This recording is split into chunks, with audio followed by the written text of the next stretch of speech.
Hello, everybody, and welcome to the Maurice Brown Show, sponsored by MAGNOS Dentistry out of Belo Horizonte, Brazil. Today, we have a special guest, a friend to the Maurice Brown Show.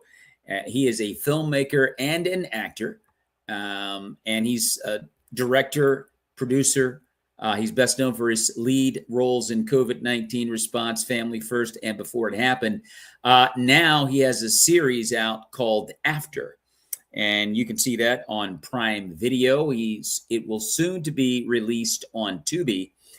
He was also awarded Best Actor in the Faith and Family Chicago Film Festival and the Christian Film Festival for his lead role in Family First. And I also believe he can correct me if I'm wrong. I also believe he got a win at the International Christian Film and Music Festival in Orlando, Florida this past May.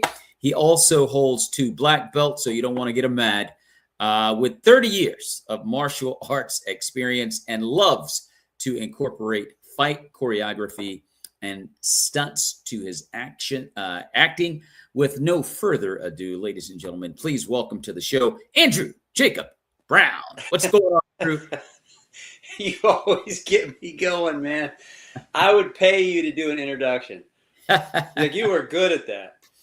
Well, all the glory to Christ, man. I'm glad you like it, but all true facts. I appreciate You're it. quite talented. And again, as I mentioned during the open, correct me if I'm wrong, but I do believe you got a win at the International Christian Film and Music Festival. No, actually, I didn't get a win. Okay. But I was nominated. I've been nominated 3 times there, but haven't gotten that win yet, man. Maybe next time.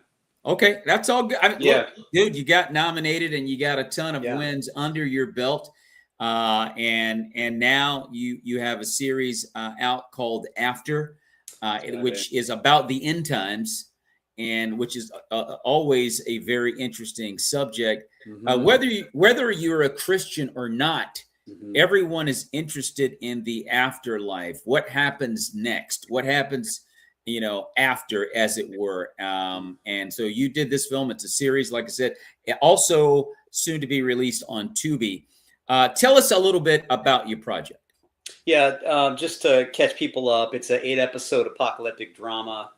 And it's about a group of fugitives that are just struggling to survive the last days. And they end up finding themselves together, and they're having to deal with internal issues that they have been struggling with before the tribulation period. And now that they're forced into that tribulation period, they're having to really address their issues, because things are happening. Things are getting terrible in the world. It's pretty much out of order at this point. So it's a great apocalyptic series to have. I mean, I had not seen, I don't think I've seen any really big TV shows. I mean, the Left Behind series, I always like to go back to that because that was a huge book series, they made a couple good movies back in the day, but I hadn't seen a series about the tribulation period, at least in like the 40-minute episode form. So that's kind of what I wanted to do, and I'm really excited about it. I think we live in some perilous times today, so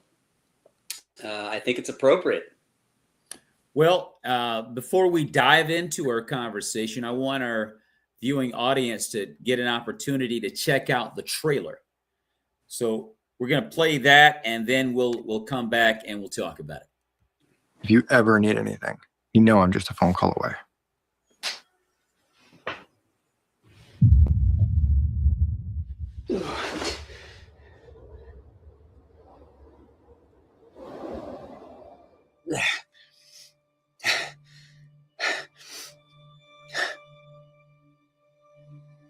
Since when do you not like going off book? Since there's no purpose in what we do. We just set a girl free. And it wasn't because we wore a badge. Things are changing. And things are always changing, man. It's part of the job. You know that. And what are you going to do? Quit?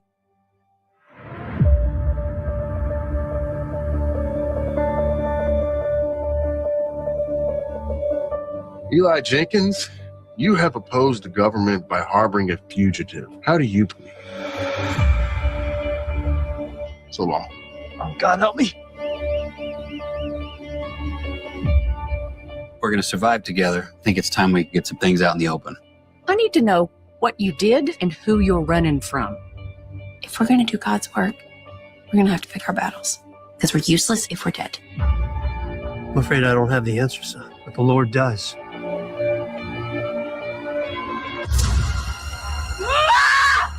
Get your hands off me! Get your hands off! The only downfall of doing the right thing is we might lose our heads, which is why I suggest we find another place to live.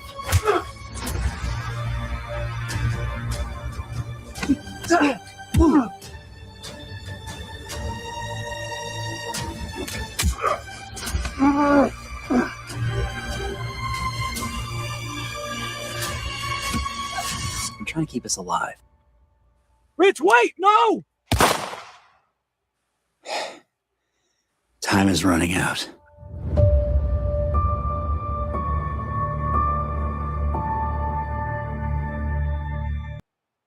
Yeah, Yeah. I love it, dude. I Excited. love it.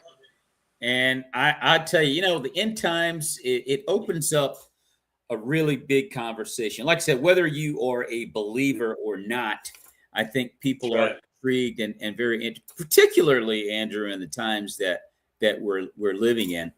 The end times are discussed in Revelation and Daniel. Mhm. How did you decide? And I don't know how you managed the actual narrative of the film, but how did you decide to take, or what to take literally, like seals and trumpets and things of that Mhm. nature, and what to interpret for entertainment? Excellent question, man. So just to get it out of the way, I am a pre-trib rapture believer. So I believe that the rapture will happen before the 7-year tribulation.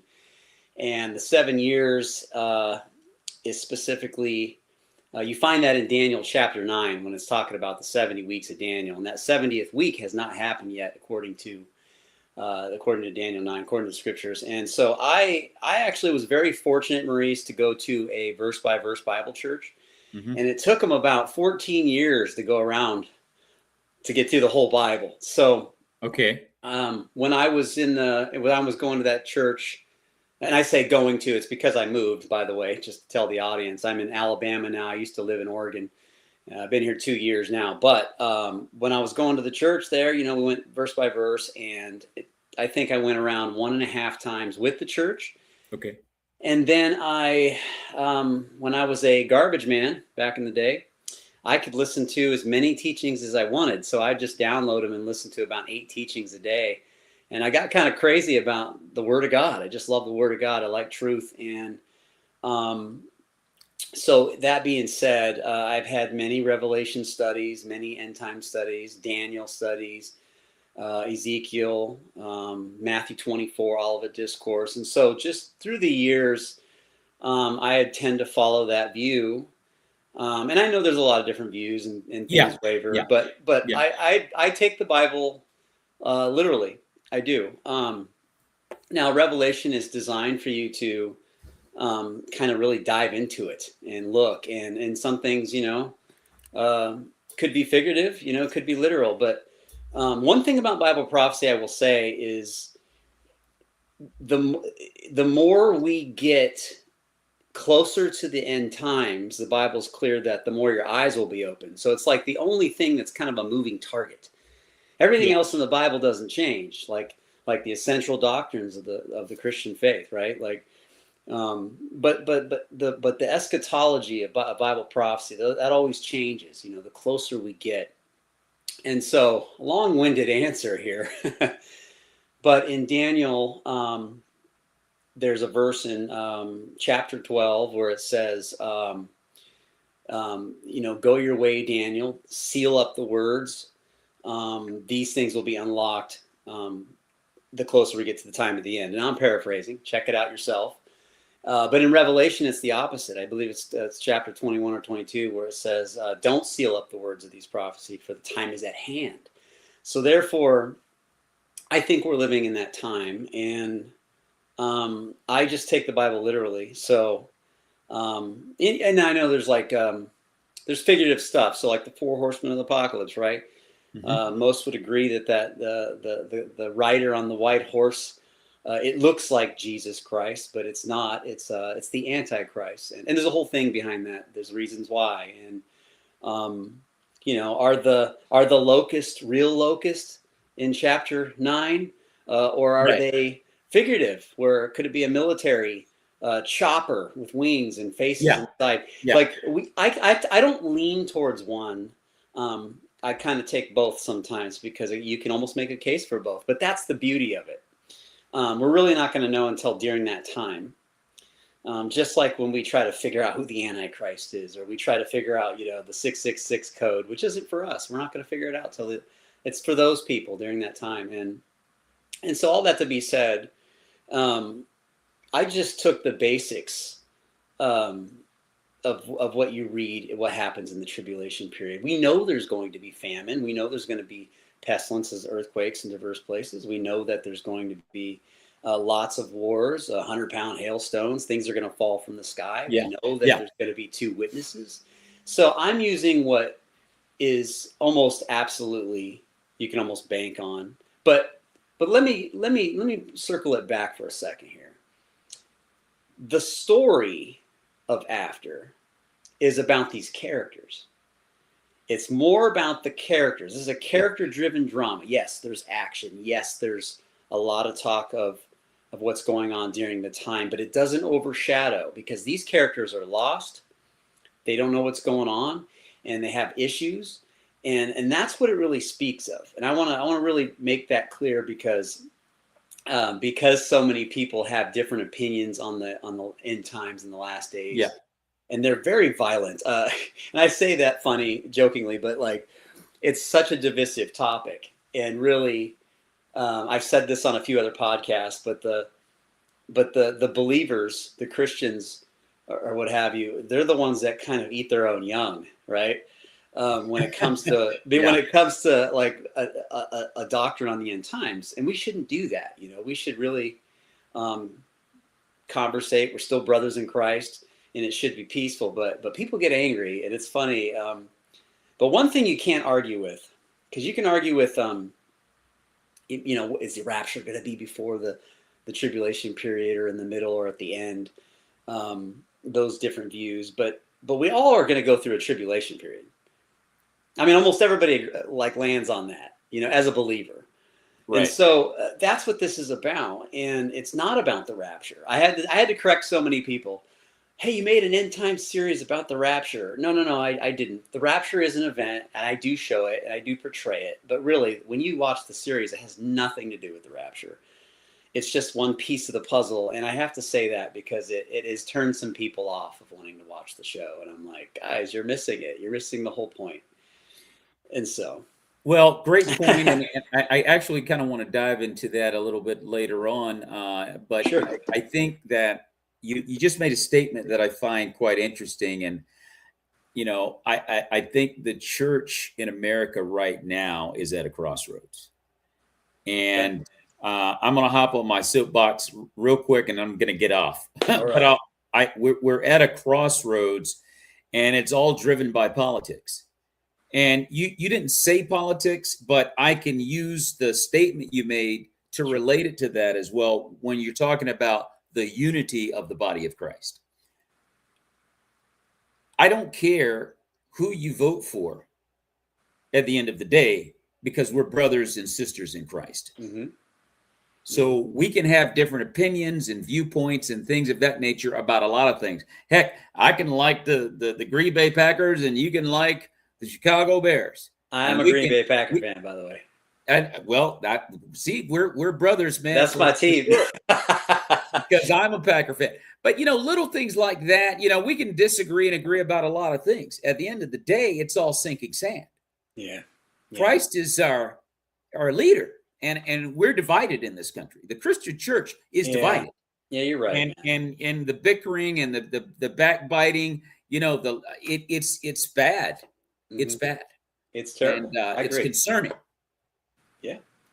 And you made that point. You're talking about the rapture, and people have a pre-trib, post-trib. Mm-hmm. Yeah. Hey, look, we have one Bible. Yeah. That we all read. And at the end of the day, you may look at this way, that way, however, but division should not happen. Yeah, let me climb on that for a second. Especially with the end times. Like, that is one moving target. That is not an essential doctrine.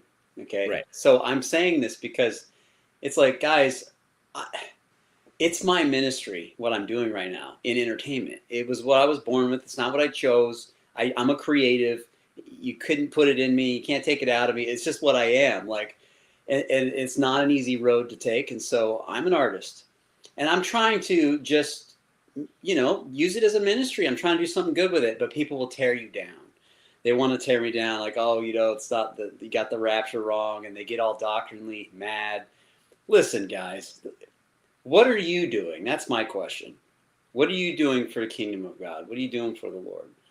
Because we're all ordained ministers according to the Bible. We're all supposed to go out and preach the gospel. How are we doing that? Instead of tearing your brother down, maybe lift him up and go do something good too. I'm with you. And you know me, Maurice. I run a YouTube channel. I'm very active on social media, and I get a lot of good praise, but I get a lot of negative comments too, and it's tough. It's tough. And it shouldn't be. By the way, this show is brought to you by MAGNOS Dentistry out of Belo Horizonte, Brazil. We're talking with filmmaker Andrew Jacob Brown, who is the writer and director of the series After, which we've been talking about. And, Dallas Jenkins of The Chosen has been dealing with pushback as well from the church. Well, it didn't happen that way. It wasn't exactly like that. No, Jesus never said that. It's a TV show. Guys, did you see that before you started watching that it was a show? Yeah. This is entertainment. So everything is going to be in the vein of entertaining you. Yes, it's about Christ, but it's also a show. So I think everyone needs to take a chill pill, get some popcorn, pour some raisinets in that thing, and take it easy. Anyway, okay. All right. Thank you, man. Thank you. Yeah. Just take it easy. I can keep going on that one, but I'll digress. Yes, sir. So let me ask you something regarding the series. Can you talk about a character within After whose faith kind of crumbles under the weight of the tribulations, and how did you approach the arc of that character in regards to empathy? Well, first of all, empathy, I think, is one of the number one things that you got to create as a character, as a writer. Yeah. I mean, one-on-one, like when you're writing, especially for a feature film, that's the best. That's usually where most writers start when it comes to screenwriting. They write a short or they write a feature, and it's how do you get your character, how do you get your audience to relate or have empathy or fall in love with your character? And you can do that in many different ways. Let me start by saying this. Sometimes you don't have a character that's a good person, so you don't always got to see your character like saving a cat out of a tree or giving to the needy to fall in love with them. Oh, he's a good guy, I'm gonna like him. Yeah. No, they could be jerks. They could be mean people, but maybe showing a side of them wanting to get better. Can be empathy, something that anybody can relate to. For instance, I got characters in this that one's an alcoholic, one was abused, one violated. Okay. I got one that was obsessed with his job. I got one that ran from the law, went to prison for sexual assault. And all these characters, I love it. It's very real, and these characters. I got one guy that had a bad rap, and he got drafted to the NBA and blew his knee out, so his career was down the drain, and he couldn't live with himself afterwards. I mean, he got characters, but empathy, I don't know. I don't know how I do it, I guess. Every writer is so different, Maurice, but it's my first love. I love to write, and I let the characters drive my story. I have a plot idea in mind and what I want these characters to do, but a lot of the times I'll see a road and I'll go down a road with the character, and I'll give them the basis of what this character's personality is and what they've done, the backstory. But then when I get to a road, I'm like, okay, it would be cool if they went this way, but what if they went this way? Even if you didn't plan on writing it that way. Yeah. Okay, what if I went this way and then this happened? Okay, wait, what if I went this way and then this happened? And that's how I get the juices flowing. You start coming up with ideas. But empathy is super important. Rocky's a good example. I'll bring up Rocky because everybody's seen it. Stallone is where he is today. He'll be the first one to tell you that he wrote the ultimate underdog story. And it's basically him in the story. You know, his struggle for Hollywood is almost the same thing. His struggle to being a boxer, being a bum. And everybody can relate to not fitting in, not having an opportunity. You know what I mean? That's stuff you can root for. So character is everything in a story, and I don't care what kind of story you're writing. Character, empathy. And the number one rule of writing is to elicit emotion. I don't care what anybody says. That's your goal. If you don't listen to emotion, no one's going to care. You're 100% correct. And a lot of faith-based films, and you kind of answered my question. I was going to ask you that next, because a lot of faith-based films try to portray characters with few flaws. And, you know, and the flaws that they have, you know, they're just, you know, it's really, you know, not that serious. Okay. Okay. You did, you know, Starbucks ran out of milk this week and you couldn't get your latte. No, I'm talking like real world problems. And I was going to ask if you know, dove into deeper elements, you know, guys struggling with, you know, temptation, spiritual pride. You mentioned one guy went to prison. You mentioned a sexual assault. So you went there, you know, which is going to be believable to particularly a secular audience. Did you go into the supernatural at all with after and invoke angels and demons? You know, a little. I didn't want to make it corny or cheesy, if that makes sense. And I figured I would save a lot of cool stuff that happens during that time if I get a bigger budget. Right. But don't think I haven't thought about it. But I definitely used a lot of scripture. For instance, one of them is Joel 2, verse 20, talking about old men will dream dreams and young men will see visions. And that's specifically talking about the day of the Lord. And the day of the Lord is a time period, not just a day, but it's a time period of 7 years, talking about the tribulation period. And during the day of the Lord, and you'll see it threaded throughout that phrase, day of the Lord. But anyways, that was one example that I used where I thought I wrote a character that had a dream about somebody before I even met him. Okay. And it kind of worked out for the story. But I didn't want to get off on a weirdness because I know that people, it's just like Dallas, you know, he takes all the heat for what he did for The Chosen. And I'm going to still take heat for what I did probably. But I didn't really go off on a crazy thing because what you're seeing in real life is a spiritual battle. Yeah. It just is. Like you will see that. I did one thing. I don't want to give away the story, but there was a couple things that happened. And it's more like how do I say this? It's more like an unexplainable supernatural. So I didn't show anything physically, like you didn't see an angel on screen. Yeah. But what I did was, like for instance, somebody gets shot point blank, but doesn't get shot. Okay. And they're like, what happened? Like, it's because God had a purpose for him and it wasn't his time. And so he intervened. Yes. And so that kind of stuff I do. It's very budgetable. It's very more realistic, and it's less putting something on screen that's a little weird. I'm a little weird about trying something that looks cheesy. Meaning, like, if you don't know what you're doing with a green screen, then don't do it, right? Like, that's my analogy there. But yeah. Well, you know, Andrew, a lot of faith-based films, and my wife sent me an article the other day regarding this, and I didn't really realize this, but a lot of faith-based films get criticized for focusing on a message rather than a story. How did you ensure that there was a story in your series there that could stand on its own and could draw in a non-believer? I'll give it to you straight. I think it's because that's what people really want. Yeah. And I was 23, which was 03. You can age me now. When I gave my life to Christ. So I had a whole world of, living an unrighteous life. Let's just say that. And I've seen a lot growing up, which is why I've been able to write some of the stuff that I was able to write. Yeah. But I grew up watching some of the greatest shows that people don't want to admit as a believer. but they're lying to themselves, because a lot of people in church will go home and they will turn on Netflix and they will turn on Amazon and they will Sure, watch they will. something. 100%. Absolutely. And we're all doing it. And open up a bottle of Prosecco while they're in the process. Right. Come on. Let's be 100. That's right, Andrew. Bring it, bro. Yeah, we like real life. I did a recent video. I was in Hawaii. I took a Hawaii trip a week ago. I don't know if you guys saw it on my Facebook, but while I was down there, I got to visit all the Lost film sites. Yeah. And I did a video because Lost was one of my all-time favorite shows. Yeah. I loved it. I loved 24. I watched Prison Break.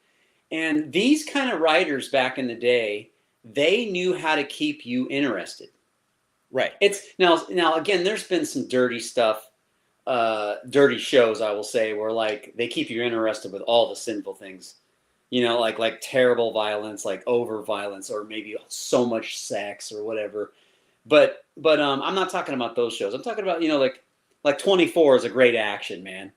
You know, like Jack Bauer, you know, whether it's some of it's realistic or not. But I grew up on that kind of story writing. And I always wondered, why don't Christians do this? I don't understand. Like, and what it boils down to is I think you said it in the beginning, like a lot of people are focused on the message. Yeah. And I'm going to say this very humbly. I might get in trouble for saying this, but I really think that a lot of people don't study how to write. Mm-hmm. And I'm not saying that in a prideful way. I'm saying that in a very humble way, because I got lucky. I actually wanted to just write. I didn't want to tell stories and make movies and be an actor. I didn't want to do that. I just wanted to write years ago. And I tried doing that, and I realized I was terrible. And I had to actually read books and learn how to do this craft if I wanted to get noticed. And so I went through the novel writing to the screenwriting, and then it just took off. And the Lord led me in a direction that I didn't plan on going. And so now that I picked up a camera and started acting, I have that foundation of what a story should be. Mm-hmm. Now, the caveat is, the bad part that's in today's world is that we have a low attention span. And so now the story writing is being pushed aside, and everybody wants fast entertainment.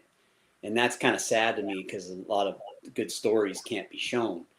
So I know that's another long-winded answer, but I am passionate about good stories, TV show, and you can still have a gospel message in your story. Everyone, so in the After series, the gospel message is there, and it is in your face in some places. But you got to let that story untold, and it gives it a bigger payoff. So when it does happen, you feel like it wasn't vomited on you, you know, or thrown at you. What am I trying to say? Like given to you, like every scene. Like every scene doesn't have to be somebody saved or talking about Jesus, you know? Yes. Let it build. Let it be real life. And then when it happens, it becomes powerful. And then watch what that character does afterwards, you know? So I don't know. I love story writing, and I'll scale it back a little bit. I get a little passionate about story writing. Well, and that's perfectly fine. I think the unfortunate truth is that, you know, Christian viewers, Christians who go out to the movies, who watch TV, they come home and what have you, and they'll support secular shows, and sometimes it's just a lot of sex involved, just flat out violence involved. And hey, Carl, what's up, bro? And you know, they'll support that over a faith-based film. Yeah. And I'll give you an example. This weekend, my wife and I went out to see the family-friendly comedy Breadwinner with Nate Bargatze. Okay.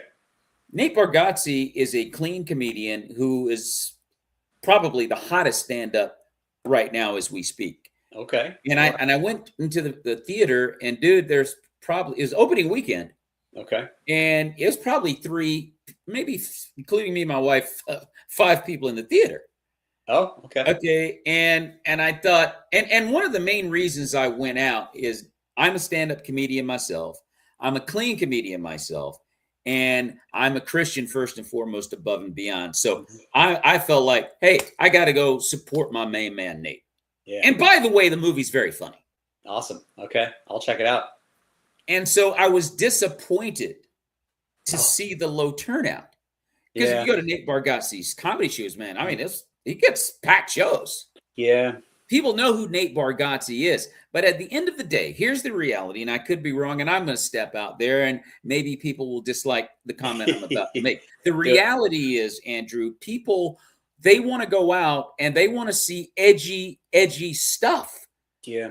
Sometimes, and sometimes it's a lot of times, what I'm talking about, sometimes, forget that. A lot of times it's ungodly. Yeah. Okay. I know where you're wrong. Okay. And so it's disappointing. Yeah, I know it. Even if it's cheesy or whatever, if it's a solid faith-based attempt, support them. I'm gonna speak hard on this one, and it's funny. I was just talking about this with somebody else, but it's kind of thanks, Carl. It's kind of representing the Thanks, Carl. I appreciate that, bud. Where am I going with this? So the hearts of people today. Yeah. This kind of tells you when you see a lot of horror movies doing very well. Yeah. And you kind of heart stops and go, man, if that's all they want, then we've lost, right? You kind of feel like, oh man, we've lost. Like the heart. This is like the majority of where the hearts are watching right now. They want this. They don't want clean content. But there are a group of people, and I would agree with this. A lot of people, like myself, like you, we want some clean, edgy stuff, I guess. Like we want to see the edge, but whatever happened to a happy ending? Can I bring that up for a second? Sure. What happened to a happy ending? Like I remember even Stallone saying, he's like, I don't like sad endings. And I thought, you know what? Like I kind of agree with that in some ways. I understand there's got to be some sad endings. And I remember it was the movie Seven. You remember Seven? Brad Pitt and Morgan Freeman, I think. Brad Pitt and Morgan Freeman. Yeah. That was like the first time, I think, maybe not the very first, so don't quote me, but it was the first time that got popular where the bad guy won.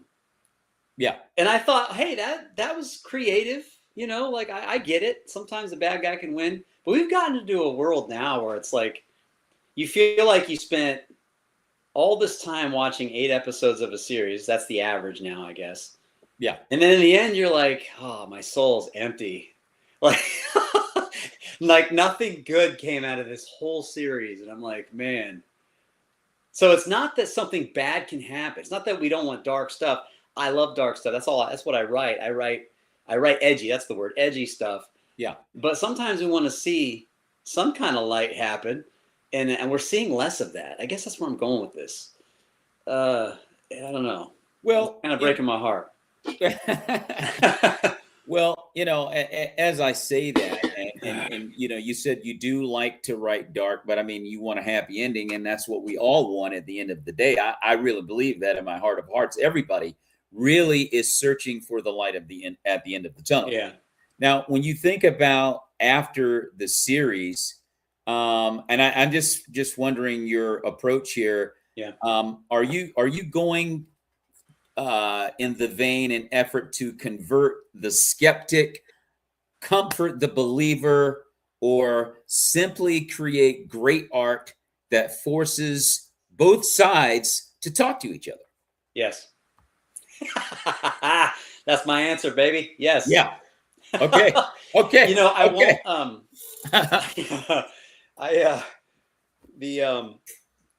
By the way, I hope I didn't confuse anybody on the happy ending thing. I was just making a point of happy endings there. Like you can have bad endings and sad endings. I'm good with both. But going to your question, yes, I mean, I made this for. It's the idea is okay. Yeah, we want non-believers to say, man, this is interesting because it did it for me. All right, let me start there. My testimony is not like a lot of people. I didn't grow up in the church, and I didn't almost have a near-death experience. Like my testimony was somebody turned me on to a Left Behind series, and I actually believed it, and it changed my life. Okay. And I was scared for the first time. I thought, man, if God came back today, I would not go to heaven. I knew it in my heart. I was like, and I was a guy that blew up Jesus, believing Jesus was God, but I didn't know anything about it. I didn't know what he did for me. I didn't understand it. I didn't understand that free gift of salvation, any of it. We were creasters. We only went to church on Christmas and Easter. We never went to church. So, yeah. So, it is for the people that are unsaved and they stumble across the show and they dig it and they go, you know what, man, this might have an influence on me to change. But it's also for the believer. The believer today, and before it happened, that movie I did, which is a prequel to After, which is also, by the way, for your audience, it's not necessary to watch. You don't have to watch it to catch up. But if you wanted extra credit, you can go watch the prequel on these two characters. But the point of that movie was to show believers, not non-believers. It was to show believers how we get caught up in our things in this life and get obsessed with them sometimes. And in the end, it's not about those things.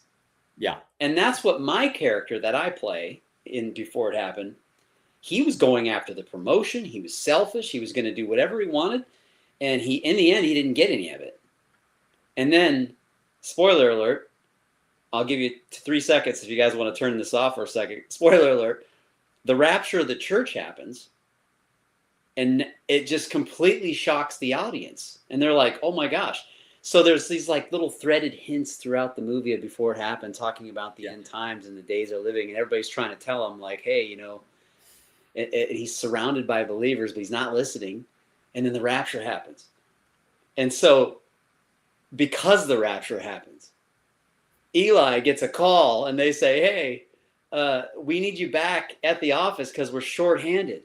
For a guy that lost his job, he wanted the promotion. He ended up not getting a promotion, not getting his job back. The rapture happens, and then they give him everything he wanted, and now he doesn't want it because it's the end of the world. You see the conflict there with this character. And so when I played this at a opening church, I had about 300 people. They were watching this movie and enjoying it. And when that rapture happened, they were like silent. And when they left there, they were all running out in the hallway, coming up to me. They're like, oh my gosh, that was such an impactful moment. Like they saw what I did. And so going back to your question, the answer is it is for believers. It's to say, wake up, believers. Look what's going on in today's world. Yes, as the Bible says in Daniel, we're supposed to go like in Daniel, we're going to go about the king's business, right?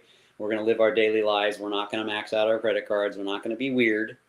But at the same time, we are to be sober-minded. We are to be watching and waiting and being ready, like Matthew 24 says, like Jesus says, in the last days. It's a command. If Jesus thinks it's important, I think it's important. So we should be kind of living that life. And it's not just about your promotion or how many vacations you can take. Those are all good things. Don't misunderstand what I'm saying. But what I'm saying is we all have a purpose and a ministry, and so the show is for that too, is what I'm saying. It's for both sides. Yeah. It's to say, wake up, believer, and it's to say, hey, it's not too late for you, unbeliever. It's a great combo, and plus it's entertaining. So if you add all three together, it's a nice show, I think. So let me ask you this, Andrew. What is your film rated? The series? The series. Does it have a what do they call it? Like a rating system. The MPA rating or whatever. It's not officially rated, but it's I think TV PG is what they put it at. Okay. So anybody 13 and up, I think, can watch it. Like, let me just say this: there's absolutely no profanity. Okay. There's no sexual content. Okay. But there, people get shot, but you're not going to see blood flying. It's not for Tarantino. It's dark. It's edgy. It's more of a suspense edgy. As you saw in the trailer, somebody fired a gun at a police officer, so you see stuff. I mean, so it's in that vein. TV 14 is what they rated it. Yeah, I think when it comes to television, they call it TV 14. If it's in a theater, it might be PG 13 or just PG or R or G or what have you. So, and I was asking that as far as, okay, how did that impact your distribution strategy? It didn't affect me at all. Not at all. Yeah. No. I mean, I wasn't. That all comes in the writing, I guess. If it was going to affect it, like if I had a bunch of swear words in there, then less people would watch it probably. For an example, but Yeah. but no, it didn't affect me at all, Maurice. Okay, well, good. So, ladies and gentlemen, we're talking with filmmaker Andrew Jacob Brown on the Maurice Brown Show, sponsored by MAGNOS Dentistry out of Belo Horizonte, Brazil. And as I say that, we're going to, take a time out and pay the bills. And we're going to go to a commercial break. Please hang around. Got about 10 more minutes with Andrew. So please don't leave. Come back right after this important message. Oh, hi. I'm Maurice Brown of the Maurice Brown Show, sponsored by MAGNOS Dentistry out of Belo Horizonte, Brazil. As a matter of fact, I'm in Belo Horizonte, Brazil right now. Check it out.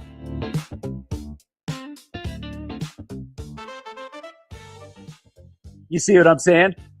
MAGNOS Dentistry in Belo Horizonte, Brazil. I'm here for a teeth cleaning. I'm about to go in right now. Come on in. I'll show you around.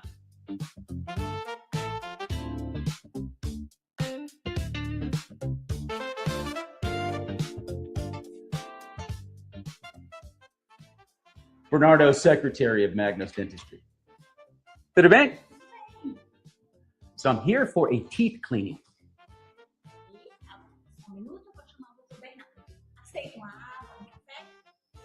Tá bom, tá bom. Obrigado. That's Portuguese for thank you. Yeah.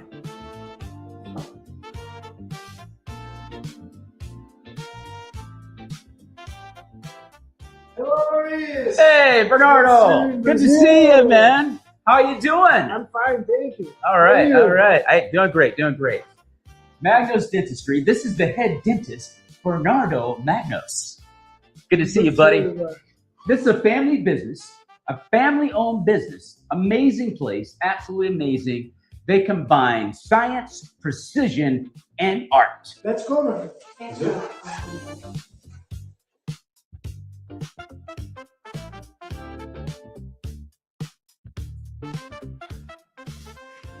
So this is where Bernardo does his main work right here. Bernardo? Meu consultório, né, principalmente aqui na minha clínica, a gente visa muito o atendimento humanizado. Minha família já tem tradição de mais de 40 anos na odontologia e a gente usa do que tem de melhor em tecnologia para poder oferecer para os nossos pacientes o melhor tratamento possível. Então a gente recebe os nossos pacientes aqui e a gente também tem o prazer de receber pacientes de fora que vêm nos visitar. Now, with over 25,000 patients treated using the best materials on the national and international markets, he just described to you, basically more or less in Portuguese. Let's check out some more of Bernardo's cool stuff. Come on. Okay, so this is the before and after room. You come over here, you sit down, you take your picture before. Oh, terrible. And then later, hey, I'm brand new, baby. So anyway, this is a pretty cool room before and after. Come on, we'll show you the rest of the place. Come on. Hey, the rest of Bernardo's staff, his secretaries. Qual você nome? Hey, você? Gianni, Maria, and Bernardo. Get to know these people a little bit better. MAGNOS Dentistry and Belo Horizonte, Minas Gerais, Brazil. Oh, yeah, baby. You got to love it. You got to love it. And I love the shirt you were wearing, the Brett Favre jersey. Hey, man, you got to rep the pack wherever you go. You got to do it. Yes. And and a matter of fact, Brett, as I digress briefly, it was my favorite Green Bay quarterback of all time. That's my guy. That's my dude. It's funny. We didn't, by the way, audience, we didn't know we had this in common. This is a new development. I didn't know. That's right. This is a new development, and we're not going to make you guys mad because I know you don't want to hear us go on and on about the pack. We're talking with filmmaker and actor Andrew Jacob Brown. We're talking about his new series, which you can see right now on Amazon Prime. It is on sale, the entire series, and it is about the end times. And we're talking about his mindset and a little bit about distribution. And as I say that, are you finding, and I think you did answer this question earlier, Andrew, but I'll just throw it back out anyway. Are you Sure. finding mainstream platforms like Netflix being open to this genre, or are you looking for more faith adjacent platforms like Redeem TV or PureFlix? It's kind of a broad. I have to give you a broad answer on that one. There's so much to that question. Yeah, yeah. If you want to talk about the big studio dogs like the Netflix and the Amazons and the Hulus and the Disneys and the HBO Maxes, those I don't know. I don't want to say no. They're not open to faith-based stuff. Okay. Because that wouldn't be fair. Because if they were here, they'd probably say yes, we are. But here's the truth of the matter. Okay. They're open to audiences. They don't care about us. They care about the audience. Can they make money off of us? Everybody has to have an audience. So that's why when you want Denzel Washington in your movie and you want to cast him, it's because he brings an audience. That's why. Yeah. If you are a no-name talent cast and they don't know you, the business is too hard today. It's too hard. It's too saturated. There's too many filmmakers. So therefore, the door is not opened.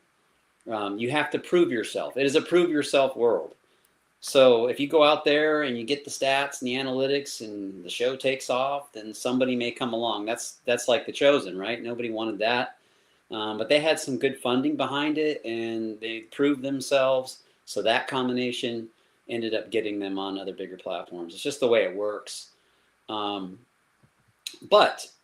let me say something else here. Tubi, right? So the reason why we like Tubi, or the Roku channels, another one, these AVOD channels, those are good channels.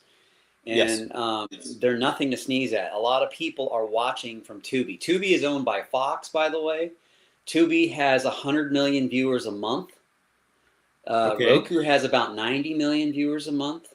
So there's a lot of eyeballs on those platforms. So just because they have ads and, it's not Netflix, people go there. People watch shows there. So, yeah, I mean, I wanted to get on Peacock. That was one I was trying to go for. I had a guy that was trying to get me on there, and Paramount was in the question, but they just fell through. They just did not work out, and likely is because I'm just not prestigious enough. I'm not a big name, and that's okay. So we moved on to a different route. Rediscover TV came around.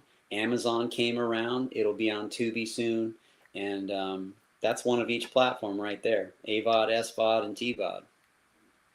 Well, it's interesting because when you think about films needing a name to get it, off and running, I can think of one in particular, Whiplash, I think was done in 2014.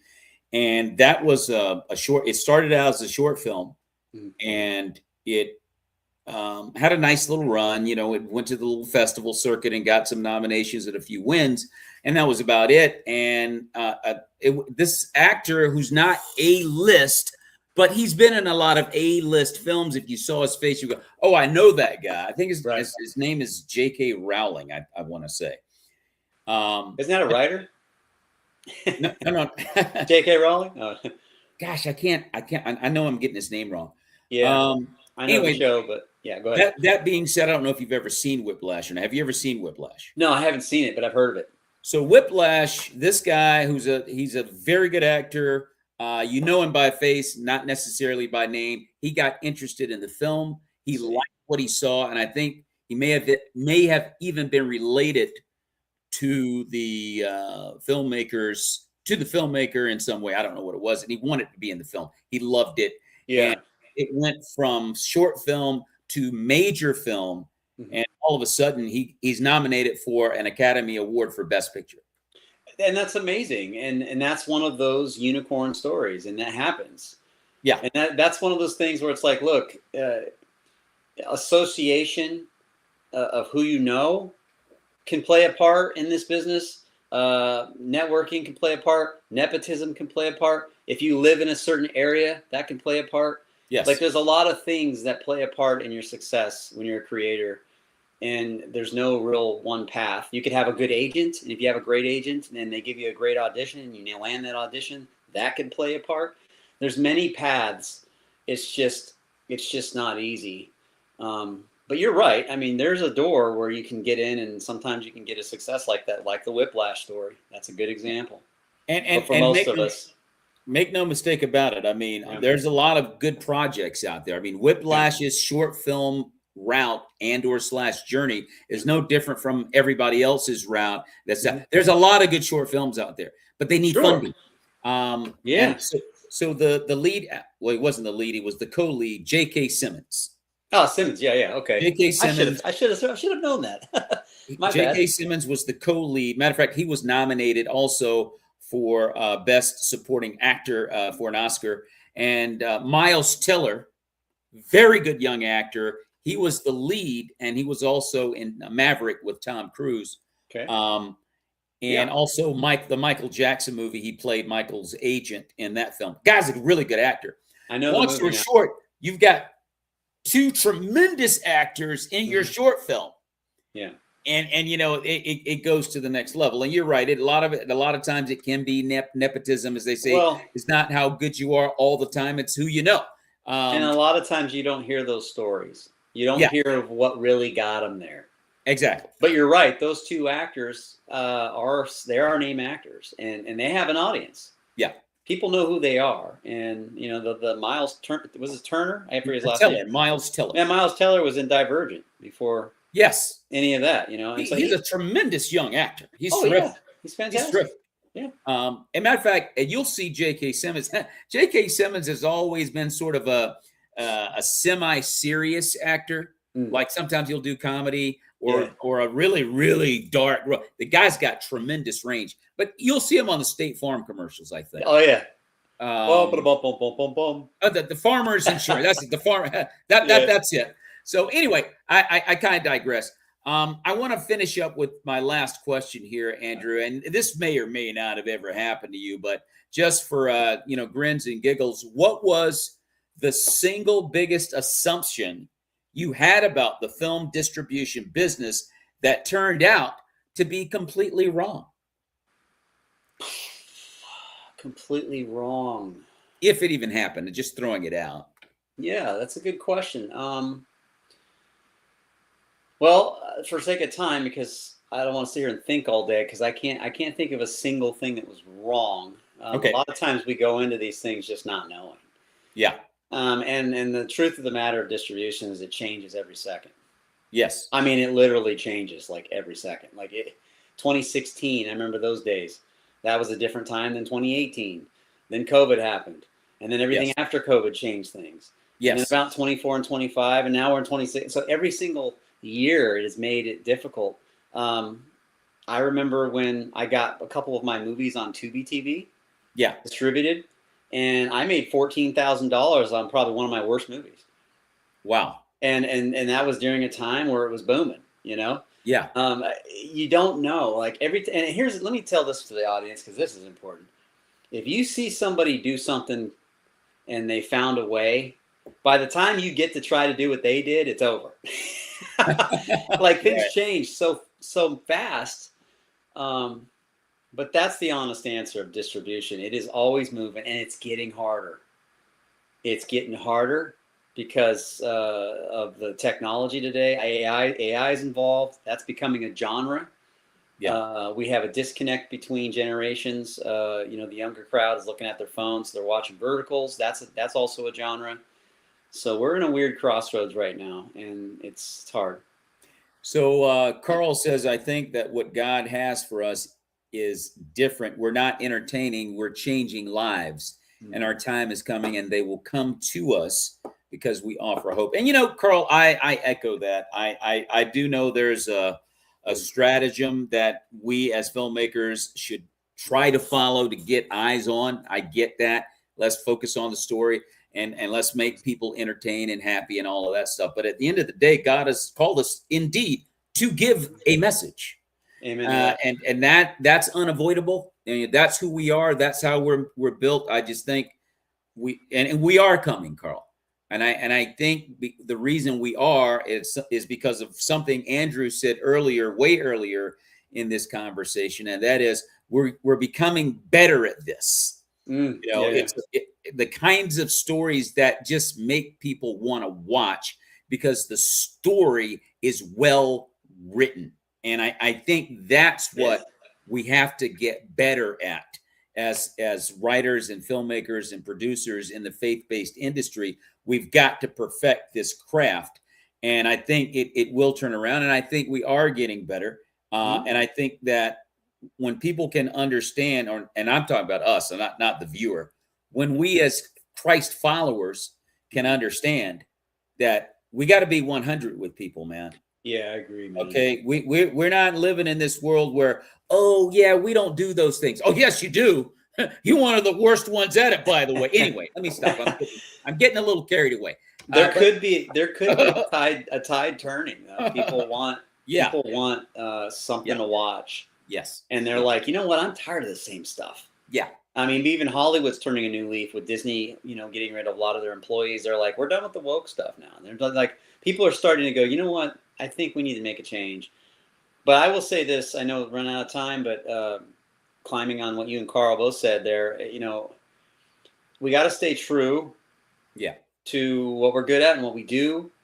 And I don't think about it anymore. Like, as far as like, I'm looking for success. Like, I don't care. I mean, I do. Obviously, I want to make it, you know, so, you know, bigger and do better and get more funding. Like we all do, because we want to make more projects for the kingdom of God and keep going. But I just say, man, just keep doing what you love. I wake up every morning and I love doing what I do. Is it hard? Man, it is hard. I am busy all the time doing what I'm doing. And it's not like I'm cashing checks. Yeah. Like I do a lot of the stuff I do for free. You know, I'm working and I'm promoting and I'm marketing and I'm writing and I'm trying to make the next thing, you know, and with the After series, I found my Rocky. And I would encourage everybody, especially in the faith-based world, every filmmaker out there, to find their Rocky. Find the one project is what I'm trying to say. That's close to their heart that will do a good work for the kingdom of God. Well, I did a film in 2024 called Unknown Kingdom that got 4 nominations and a win in the Philippines. And I'm going to shoot the second iteration in September down in Orlando and part of it here in Austin, Texas. And then I'm going to shoot a full feature length in Brazil next January. Congrats, buddy. And currently I've got a film out called Chance that I did that's on the festival circuit right now. I did it with Carter Nelms, and it's about a detective who was, sexually assaulted as a child, and it manifested into an anger problem as a detective. And he's one strike away from getting terminated because he's, beating up suspects. Mm-hmm. And so he's partnered with this kooky Bible thumper who's a stand-up comedian, detective, who's a stand-up comedian at night. He performs on stage with a dog. But these two unlikely heroes come together to fight this unspeakable crime. Yep. And it's an interesting story. But again, we have to tell God's story, because these kinds of things, that's what the world's dealing with, this kind of stuff. And many other evil things that in the faith-based world we don't like to talk about. But we are running out of time. Andrew, this has been a great conversation, as it always is with you.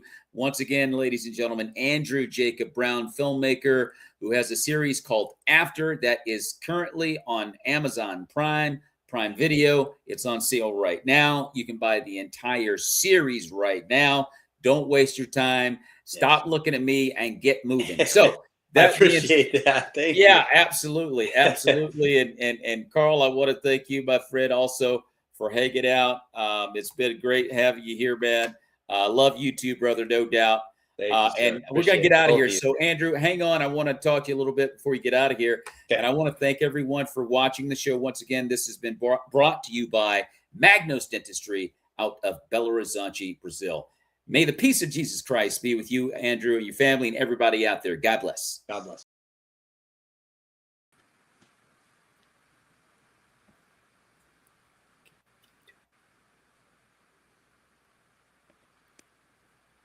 Okay.